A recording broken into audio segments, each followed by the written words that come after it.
Welcome to CIHT Podcasts. Hello and welcome to the CIHT Podcast. I'm your host Theo Naidu and we're here with Dr. Nicholas Falk, Director of the Urban Trust and winner of the Wolfson Prize for his work on planning, development and garden cities. He also writes in a blog, Postcards from the Future, which we will link below. Dr. Nicholas, from your background, I'd like to ask the very big question. Why aren't we building enough of the right homes in the right places in the UK? Okay, I think those are three questions. We're not building enough homes because for decades now we've been building about half what's required. And that's partly because we're relying on volume house builders who haven't got a particular incentive or capacity to build to scale. We lost all the small builders who housing associations don't produce much and local authorities have been producing up to recently almost nothing. So that's the first reason.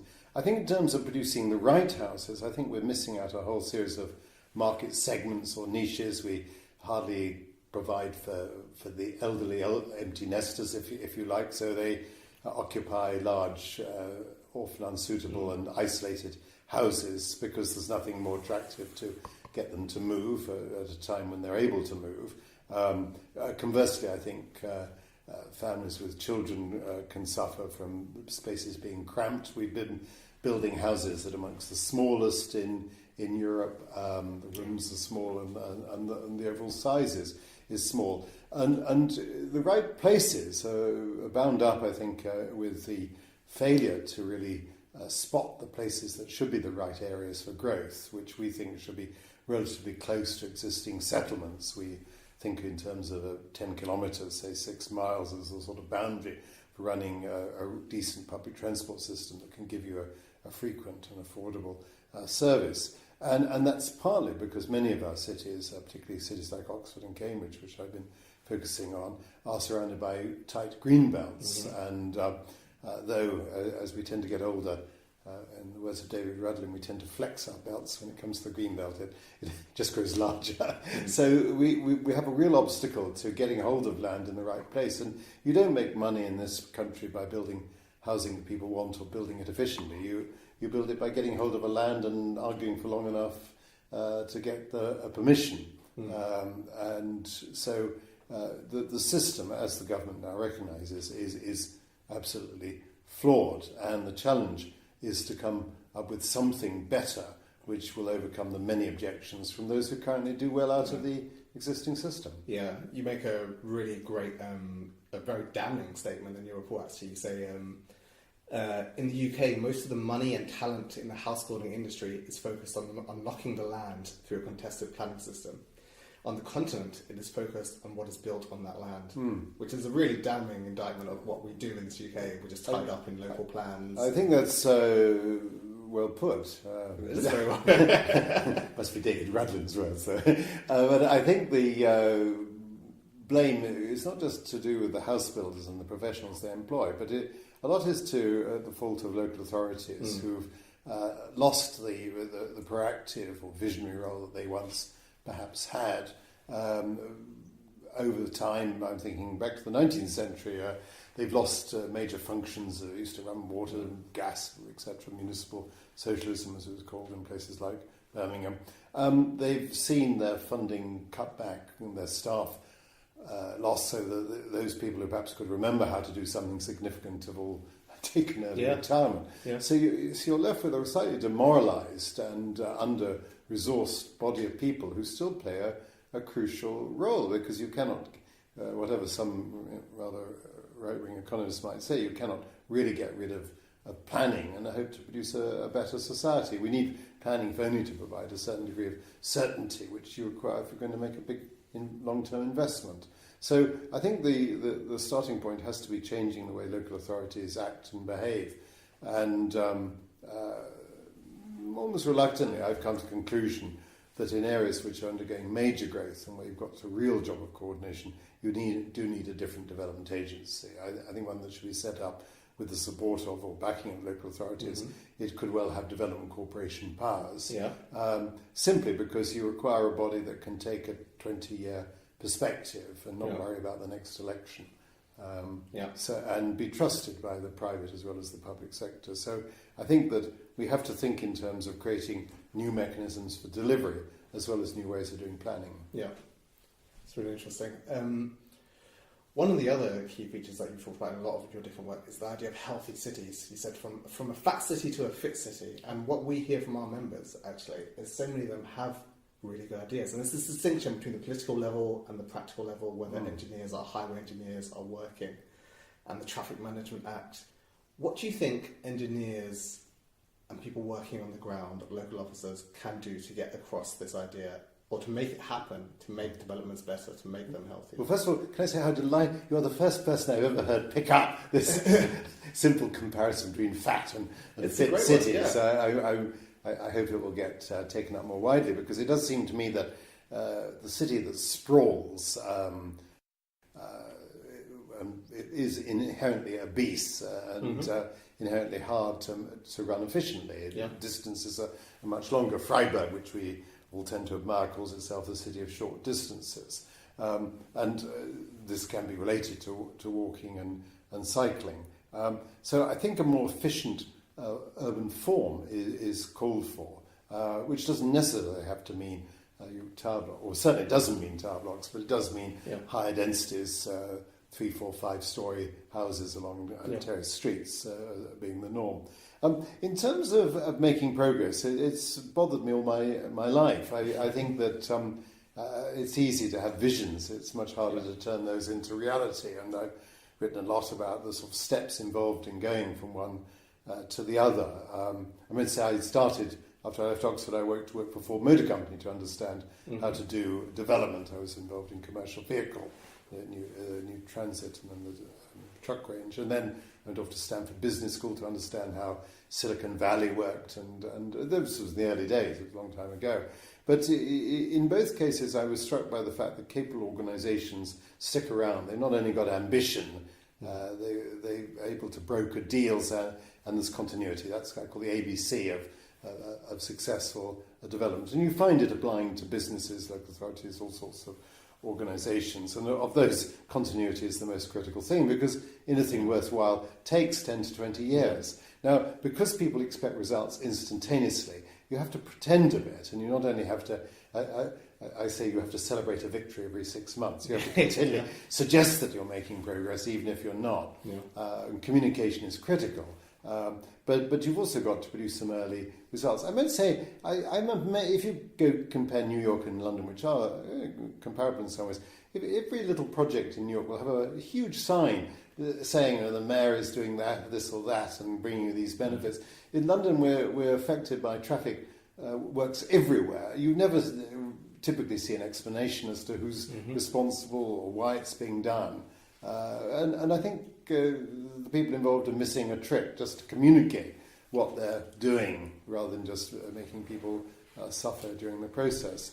I think that temporary projects make an awful lot of sense. For example, if you're introducing a cycleway, why not start off with cones? Why do you have to go straight to huge bits of granite which are irremovable? And we seem to focus on the long term rather than looking at things in a series of steps incrementally. So I would argue for experiment, which includes expecting things to fail. It includes doing evaluations. Again, it's extraordinary that even when large sums of money are spent, we don't look to see whether they produce results, let alone to look at their various impacts. So a really good exception to that, by the way, is the bypass demonstration project. And every transport engineer should look at that.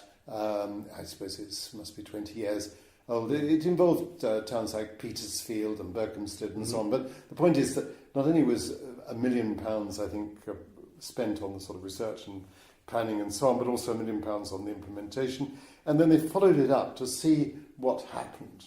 And those towns are still, I think, very successful towns. Yeah. There are others as well. But it should be obvious that you try things out and you learn from them and you publicise the results and you look at them in more than just whether the costs ran over. Yeah.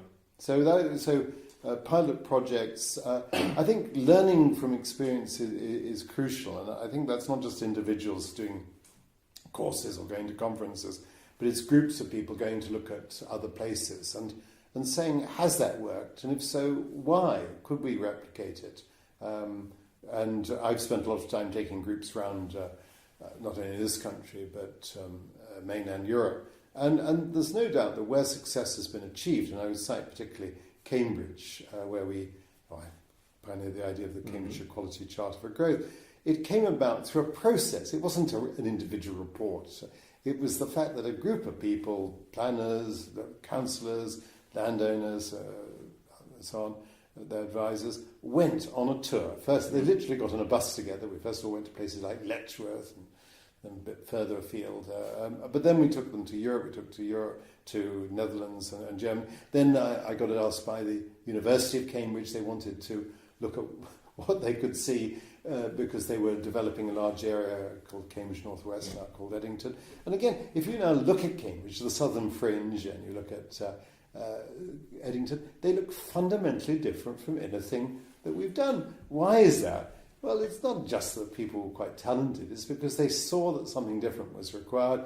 They came up with a set of rules for how to do things differently, which have been applied over years, and the results speak for themselves. And hopefully now other people will go and look at them and say, we could do better still, or we'll do something a bit different. That's the way you get change. It's interesting you say that. Sometimes it seems difficult enough to get people to look into other counties in the UK, rather than let alone looking at other countries. We're incredibly parochial, and we've got no time and no money and so on. And that's why it did require, dare I say it, an outsider like myself. I was working originally, won a job to advise on the management arrangements for the new town, as it was called then, of Northstowe. And I noticed that the people who were discussing this new town spent forever sitting in rooms without windows, never looking at anything. How could you plan a new town without going and looking at things? So that was really what got me to say, well, let's get on a bus. And I got a bit of money to hire a bus and so on. And I call this looking and learning. And I think it's a good phrase. It's not enough to just see. You've got to ask yourself, what have we learned? How can we apply the lessons?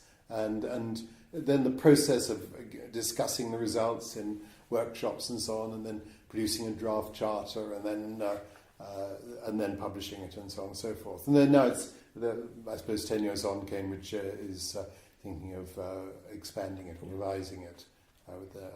It's got 5 C's, by the way, which I think are very helpful. Here's another tip. Think of things which start with the same letter or an acronym, because then you can remember them. So connectivity, character, climate proofing, and community. And then the cross-cutting theme, the 5th C, is collaboration. And I think we're probably going to add cohesion or some I'd really love to pick up on that first C, connectivity, actually, because that's one of the...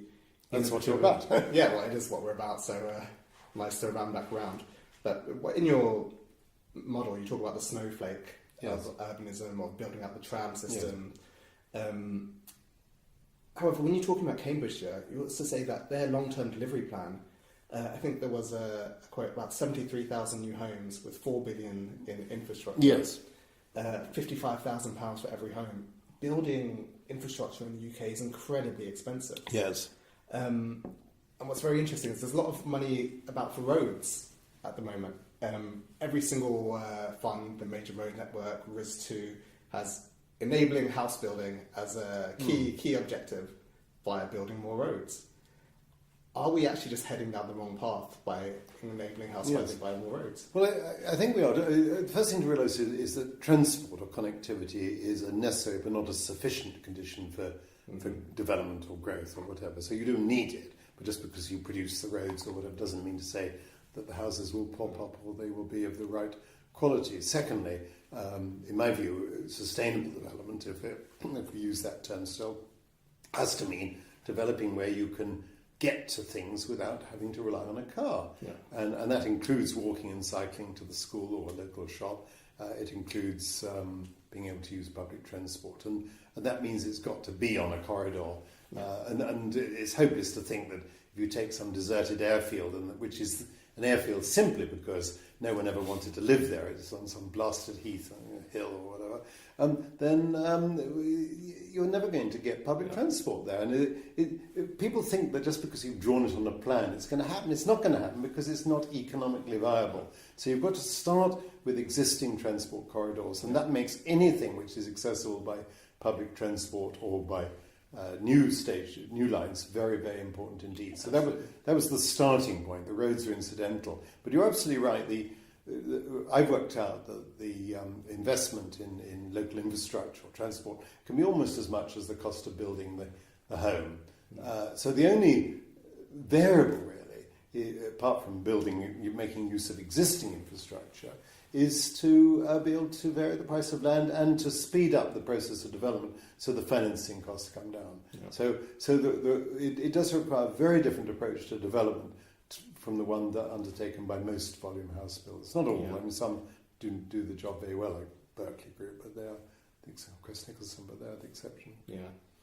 It's interesting to say that for our listeners who may have seen our guidelines on buses and urban development, which came out recently, there were some tight conversations about our recommendations and building for accessible buses, because in lots of areas of the country, trains aren't a realistic proposal. So high-speed bus networks, it's very important to design properly for those. So I encourage you to look out for those. Can I just make the case, though, for light rail or trams in historic towns like Oxford or York? Mm-hmm.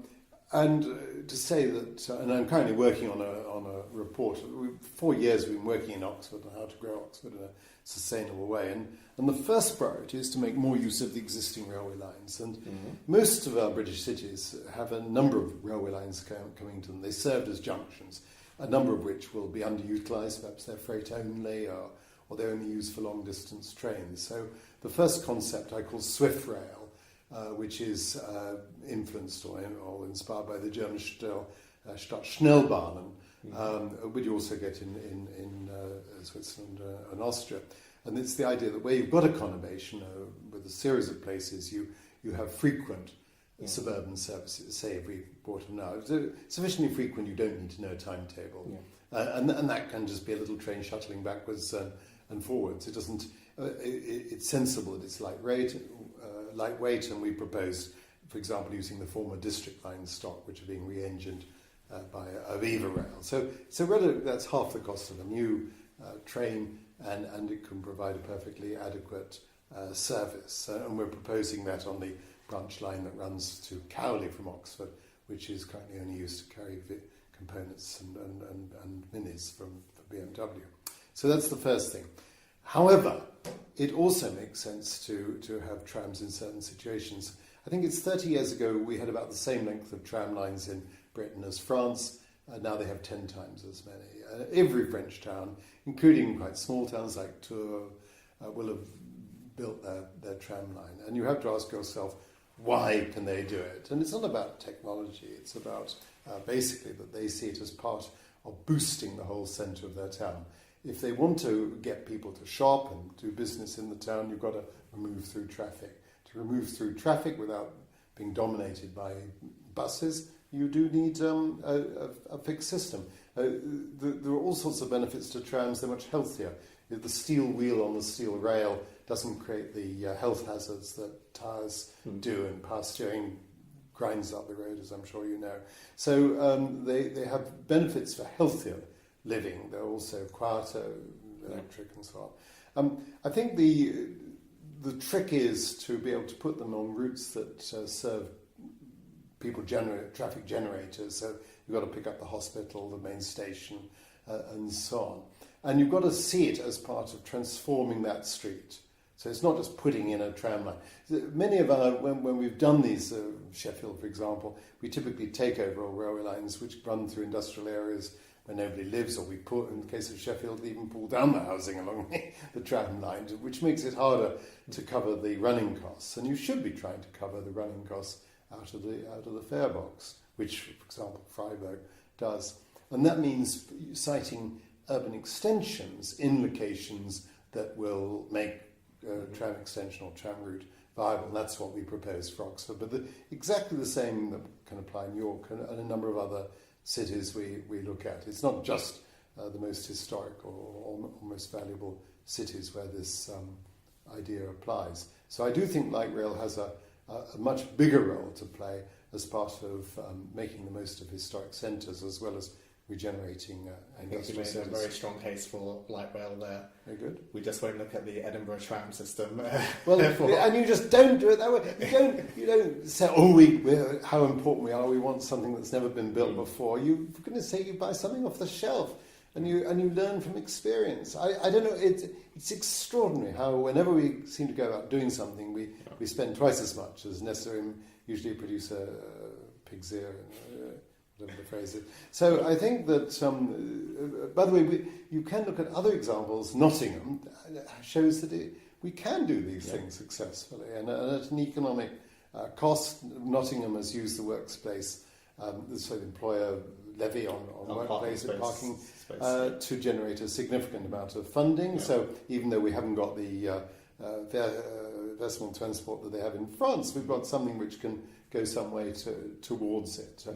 So I think that if you can use that, and also, above all, and this requires imaginative planning and possibly changes in the compensation grid, you've got to be able to identify that land that's going to benefit from development by being much more accessible. So you identify underutilised land in advance, and you buy up that land, and then you get the uplift in values that comes from when the system is opened up. It's quite extraordinary to me that even something like Crossrail, they've completely ignored the development potential around the stations. You see all these single-storey stations that have gone up, and you think they must be blind. How on earth can you fail to develop a big office block over Tottenham Court Road station or Bond Street or whatever? Not to mention places like Taplow and so on, that are served by Crossrail, yet have nobody living nearby. I mean, it's a complete failure of our system to think ahead and to do what every other country does, including North America, which is to tap the increase in land values in one way or another. If any of our listeners are interested, there have been some reports on the Crossrail uplift, land value uplift that's happened, which has been even more than expected, especially in the east of London, and getting as far as Ilford, Forest Gate. But this was known before because studies were done to see the impact of the Jubilee line. So you have to ask yourself, why is it that we do not apply what we know? And I think, I'm sure they've done a great job on building the line, and it will work efficiently and so on and so forth. Hasn't from some of our members. Yeah, but in my view, it's not enough just to look at it. It's tunnel vision when you just look at the line by itself. You've got to look at the stations and the areas around them, and even where Southall, for example, where at long last, this is one we worked on the original master plan and now being taken forward by Berkeley Group, and it's great. The old gasworks is being turned into housing, but there's still a massive underdeveloped land around it. Nothing is being done, as far as I know, to improve the links with the station. Most railway lines are barriers to movement. You go to Germany, Austria, you'll see that the station is not just a transport hub, it's a whole business centre, it's a shopping centre, you can walk easily through from one side to the other. So it's a different mindset that's being called for. I'm sure, I can't believe there's anything genetically different in the engineers in this country and in Central Europe. Maybe there's a difference in the training. Maybe. We tend to compartmentalise things more. But I think, above all, we just fail to look. We just do not see how other people do things and then see how they can be applied. We're still living, in the aftermath of Brunel, and it's a bit about time we move forward. So I'm going to move on to some of your more current stuff you're doing very shortly. Yes. But I'm going to ask, given that we've talked about some of the negatives and some of the positives, if you were a young highways engineer or ambitious councillor who wants to solve problems with housing in your areas, what are the kind of top 3 areas you would be looking at physically in the UK or in our neighbours? Oh, you mean the places from which most lessons could be learned? Exactly, yes. That's a very interesting question. I might say I did philosophy, politics and economics, and I think today I would have definitely done engineering because I think that's about making things happen, not just writing policies. But I think in terms of places that are exciting, I would start in King's Cross. I think we've achieved an amazing... I live there, so I know full disclosure quite well. South, I might say a council block to the south of Euston Road, and I've seen the area transformed over 15 years from an area which was literally sort of no-go to an area which is now highly desirable. I don't think it was just the Eurostar coming to St Pancras that achieved the turnaround. I do think the quality of the landscaping that's been put in by Argent in the old railway yard has made a huge difference. So they took a long-term perspective. So that's the first thing, to see the change of image that you can get by changing the look of a place by investing in good landscaping. I think would walk into King's Cross Station. I think the way the new concourse has been integrated with the old building is as good as anything I've seen. I think it is, to use that awful expression, world class. So I think we can learn a lot from that, and it's pleasing that they didn't feel that in the end they had to demolish the Great Northern Hotel. I won't say that when I worked on the area, we saw the opportunity, which hasn't been realised, for doing a subterranean passenger concourse to link up St Pancras and King's Cross. I realised that would be difficult because of things going in every direction, but I just think one could have made more of that link, or more at the moment. If you want to then see the worst side of British engineering, try and cross the Euston Road, try and cross it from the British Library, and you take your life in your hands. So that's going from the sublime to the ridiculous. So that's given you a couple of examples. I think that if I was taking you outside London, I do get a real excitement from Cambridge. I would go to, it's not as good as it might be, but it's a lot better than it was, to Cambridge Station and the development around it, and I'd get on the guided bus, which is not as good as it should be. It'd be much better if it had been light rail. And I'd go off to Trumpington, and I'd look around the southern fringe and around Addenbrooke's, and you'd see the future there. You'd see something of a scale and possibly quality that compares with other parts of Europe that I might have taken to you. But the awful truth is you would learn far more by going to Vienna, and as an example. So I think we've still got a long way to go before we can really be complacent. I think, if I may make a plug, the Academy of Urbanism has been for 10 years assessing cities, towns, places, streets, and I think there's a good list of places that are worth looking at. And I hope that some of your members will get involved, because I'm sure there are many other places, particularly when it comes to streets, that people don't know about the achievements quite often. And one of the difficulties is that when you do a scheme, it looks decent, and you can't remember what it was like before. And so it does need to be put in for awards. I often think there should be, every area that's improved should have a photograph in a sort of plaque of what it was like, just to remind people of the changes that have taken place. That's a really interesting idea, and one of the shortlisted people for the CIHT Awards for Better Place was Francis Road in Waltham Forest, where they've made a massive change to that local high street. So we shall encourage them to put up a before photo that everybody can see. That's right. And see if they can do that. Okay, so right now you're working in China and southern India. Yes. It's rather an extraordinary spread.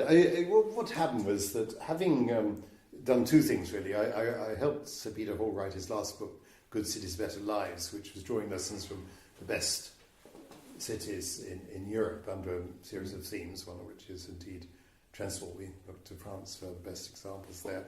But then also winning the Wolfson Prize. I realised that there were a number of lessons that things that have been learnt painfully in Europe, in the case of mainland Europe, through wartime demolition and rebuilding, and sometimes unsuccessful rebuilding.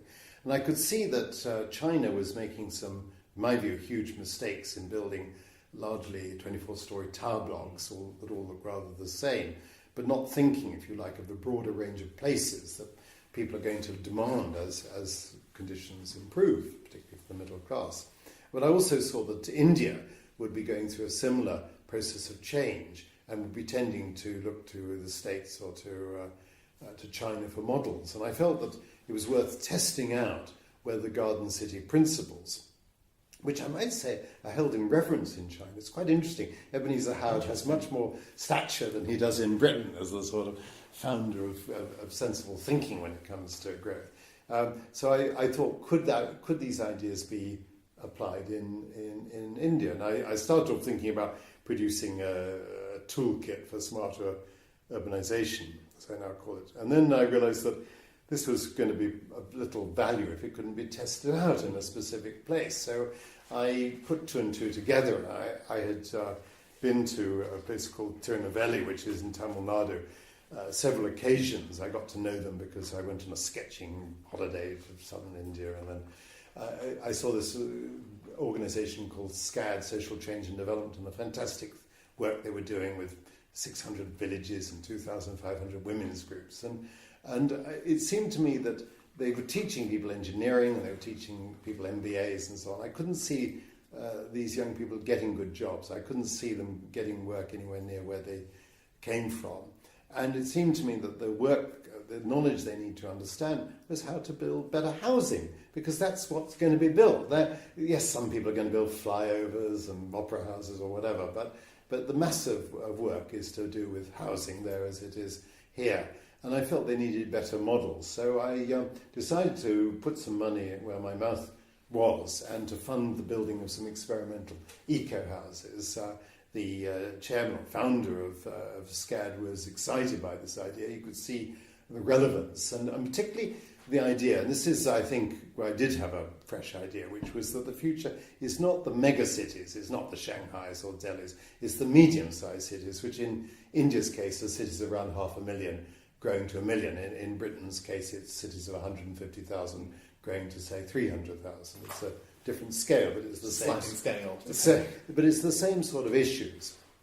And I could see that in Tirunelveli, which is a junction, there are railway lines going in 4 different directions, the trains trundle from one side of India to the other a few times a day. But there's next to no usage made of them for suburban transport. So there seem to be the possibilities of linking up the stations in the area, sort of 5 to 10 miles away from Tirunelveli, in the same way as I proposed in Oxford or York.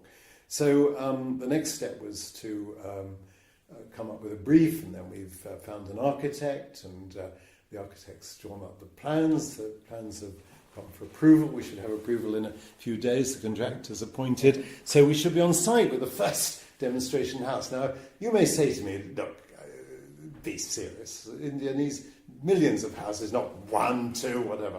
Well, my view was that and it's been what I've done all my life. I'm rather boring in that respect, which is that in my view, unless you can test out your ideas in a small scale, you don't know whether they'll work and you have no authority. So I thought, let's start by producing something which is replicable, which is sustainable, using materials, not concrete, but testing out different forms of brick construction of a kind that could be improved progressively. My idea is that the new middle class, there may be a nurse or there may be a teacher, will buy or rent a house, possibly rent to buy, and it will start with a single-story building. Probably they've got their mother or relations in one part of it, and then they put another bit on the top. It's got a yard very purposely there so you can keep some chickens and grow some tomatoes or whatever, so you can have a better life. And we'll be having a conference on May the 31st, if I'm permitted to advertise. It's free, so we welcome people coming along who are engineers, and it's going to be at Westminster in the afternoon, and that's going to be called India's Urban Futures 2, because we had an event on that theme a year ago, where we're going to be talking about going to scale. So the whole challenge now is to say, okay, when we get the costs in, that's, how do we scale this up to producing 10 in a street or 100 in a neighbourhood, with various modifications. So, and then on the back of that, to then be able to talk to authority and say, look, we could be doing this more widely, and to talk to developers and so on. Now, I know the usual way is to produce a report aimed at the government and so on, but I imagine the government has more advice than it really needs or knows how to do it. So this little project in a place which I'm convinced has huge potential. I mean, it's if you look in the rough guide, or you won't find Tirunelveli mentioned. It's south of Madurai, which people do visit, but it has all the potential. If you want to buy real estate in southern India. Okay. There is a slight problem that they're running out of water, so it's not all easy. Could be a major issue. And it's very hot all year round. Yeah, that's fascinating. I'm just going to take it back to the UK briefly as we round up. But the government is consulting on the new NPPF at the moment, the National Policy Planning Framework. One of the things that CIHT wants to do is make sure that transport and the transformational ability of transport in areas is strongly recognised. We're not always entirely sure, though, that what's written, the good words in the policy and guidance that government produces, gets translated into action on the ground.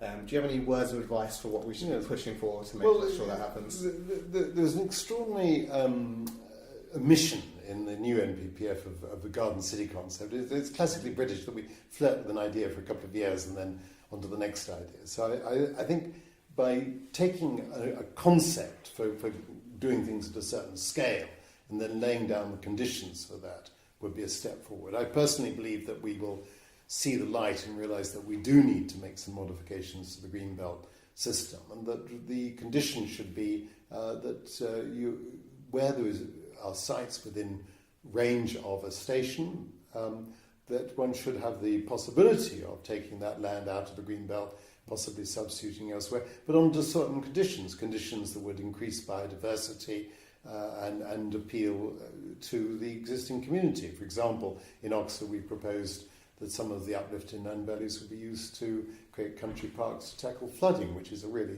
serious issue in Oxford, so that you are remoulding, restructuring the landscape, but in ways that are better for all, birds and bees as well as human beings. So that would be a point. I think we should be seeing that sustainable development or planning or whatever, long-term planning, has to join transport and development. Therefore, you don't just take land that an owner wants to put forward. There's land all over the place. You start with the locations which are in places which could be accessible to jobs and services. I've tended to focus on the southeast, but you'll find even in the north there are similar opportunities there. So transport becomes the precondition for seeing the potential in places and then using a proportion of the uplift. And this isn't even considered because, like so many of our planning documents, it pays little attention to money. But you start to look at how we can share the uplift in land values to create a fairer system. And why just do research to find that people who along Crossrail are going to get windfall benefits or whatever, or the Crossrail 2 if it were ever built, it certainly won't be in my lifetime, we do things different. Let's look at the here and now, and let's seize these opportunities whilst they're still alive. Absolutely. Dr. Nicholas Falk, thank you very much.